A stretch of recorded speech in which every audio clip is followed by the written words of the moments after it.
ঠান্ডা নিয়ে যত ভুলভাল নিউজ ছড়ানো হচ্ছে, আসল তথ্য জানুন এই রিপোর্টে। এককালে বাংলাদেশের ঐতিহ্যবাহী খাবার ছিল পান্ডা, সান্ডা। প্রাণীটি বিলুপ্তের দ্বার প্রান্তে, কিন্তু হঠাৎ করেই ইদানিং সোশ্যাল বাজারে এই সান্ডা নিয়ে বেশ তোলপাড় চলছে। ফিরে যাই মূল ঘটনায়। আমার ফ্রেন্ড তাকি উসমানী রাজিউল পান্ডার বংশধর। তারা সান্ডা খেতে অভ্যস্ত ছিল, বেশ পছন্দ করতো সান্ডা। তাদের ভাত না হলেও চলতো, কিন্তু সান্ডা চাই। তারা সান্ডা যেখানেই পেত অমনি ধরে ঘপাস ঘুপুস খেত। এতে সান্ডার গোষ্ঠী খেপে গিয়ে তৎকালীন রাজা লিটন পালের কাছে বিচার দায়ের করে। ৩৫৬৫ ধারা আইন অনুযায়ী সান্ডাদেরকে সৌদি আরবে পাঠিয়ে দেওয়া হয়, কিন্তু ভাগ্যের কি নির্মম পরিহাস, সৌদি আরবে গিয়েও বেচারা সান্ডা শান্তিতে নেই।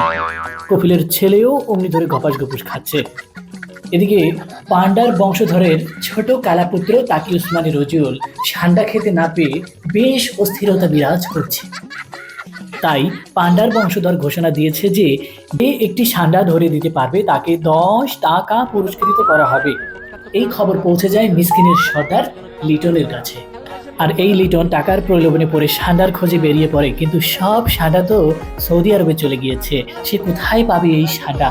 লক্ষের মাঝখানেই তার মাথায় আইডিয়া আসলো, সান্ডা আর গুইসাপ তো দেখতে একই, যাই সান্ডার পরিবর্তে ডান্ডা দিয়ে আসি।